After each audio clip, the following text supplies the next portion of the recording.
What's up, D&D nerds? Welcome back to another episode of Learning the Lore, where I go through the 2014 Monster Manual and learn the lore I should have learned 12 years ago, but I didn't. And we go through the Monster Manual, and I click on one that I haven't looked into, just because I don't want to read through something I've already read through before. So, if that sounds fun, stick around, like, subscribe, all that normal stuff, and let's get to it. Let's find one. An AZERS, I may already know what this is, and I'm just not remembering it, but we're going to click on it and see what it is. Oh, vaguely. Very vaguely. Okay, we can definitely learn about this. Sweet. AZERS. Natives of the elemental plane of fire. AZERS are master crafters, expert miners, and sworn foes of the Ifrit. In appearance and manner, an AZERS resembles a male dwarf, but this is a facade. Beneath its metallic-looking skin, an AZERS is a being of fire, which outwardly manifests in its fiery hair and beard. So, we're going to look at this art. Yeah, literally, their head is on fire. That's so cool. My head's on fire. That man needs an aspirin. Made, not born. AZERS don't reproduce. Oh, do they at least get to fuck? Anyway, they're each crafted from bronze by another AZERS and imbued with a portion of the crafter's inner flame. Each AZERS is sculpted with unique features. This crafting process limits the growth of an AZERS population and is the primary reason that these creatures remain rare. So it's intentional. They aren't trying to reproduce and like take over. They're just like, let that big cat finish scratching at the post.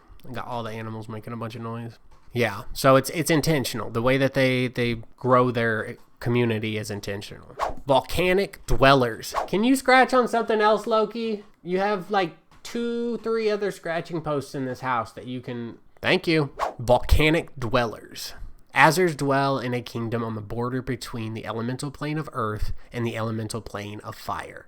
A range of mountains and volcanoes whose spires rise as a series of fortresses. Beneath mountain peaks, under volcanic calderas, and amid rivers of magma, AZERS extract gleaming metals and glittering gems from the earth.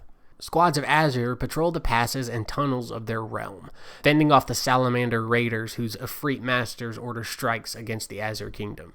Damn, the Ifrit. I'll pop them up, and maybe, you know what, that'll be next week. We're going to learn about the Ifrit next time. Heck yeah, we got a plan. I need to write it down. I'm writing it down so I don't forget. Oh, sorry about that. Ifrit. There we go. Now we're going to remember. Sweet. All right. That's next week. Now we know. Here we go.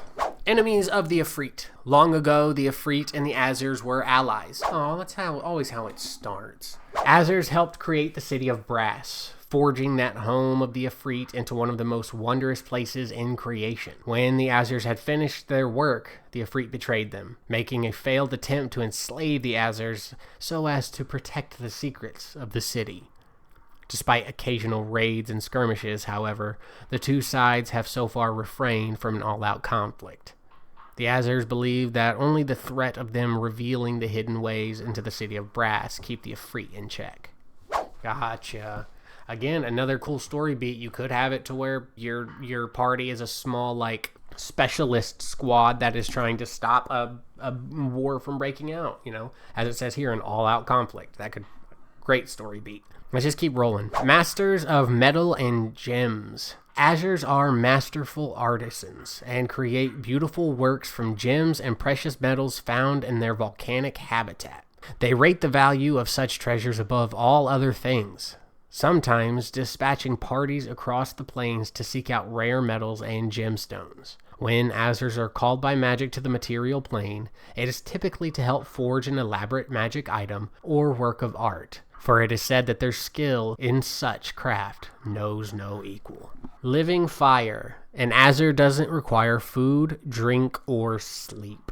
I just want to take a quick second to remind you that I have a Patreon, and if you head over and subscribe at the free tier, you get 2 watch-alongs each month, and you can sync up with me and whatever movie we're watching. I also do a monthly system-agnostic one-shots available at the $5 and $10 tiers, and a monthly interview series where I talk to creators of all kinds. Head on over to patreon.com/tabletoptrashcan if you like what we're doing here. So they're probably elementals, they're not fae.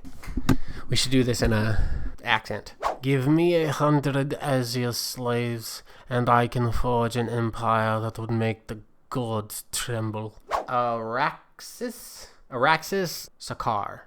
That's how I'm thinking. Araxis al-Sakar, Afriti Pasha. We definitely got to learn about these guys. The Afriti, they sound like dicks. Azer, medium elemental. Yep. Lawful neutral. Okay, like that. Armor class 17, natural armor and shield. Hit points 39, speed of 30. Very strong, very good constitution, pretty smart, kind of smart, kind of wise. Not charismatic at all. They have a +4 on their con saves. They are immune to fire and poison. They are immune to being poisoned, obviously.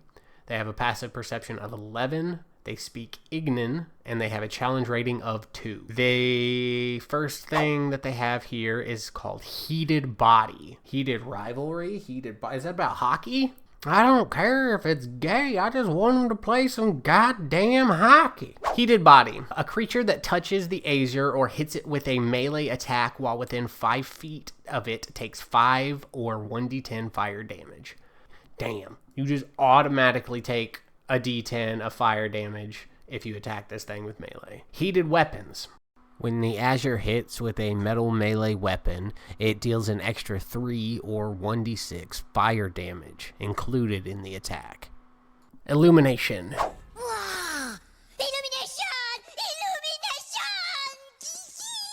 The Azer sheds bright light in a 10-foot radius and dim light for an additional 10 feet.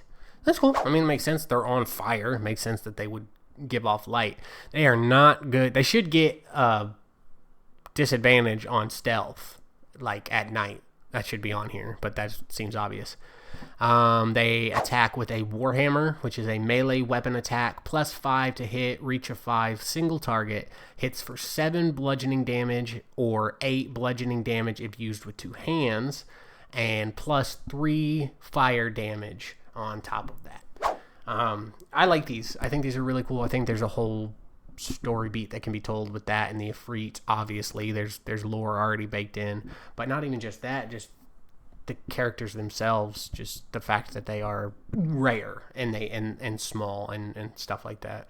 These are really cool, and I'm excited for looking into the Ifrit. I'm already recorded ahead by a little bit, so it's gonna be a minute. I gotta edit the past couple to get up for you. But yes, next week we're gonna do the Ifrit. That's gonna be super fun.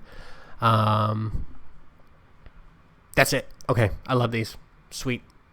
As always, thank you guys so much for watching. Be good, be kind, and I will see you in the next one. Bye.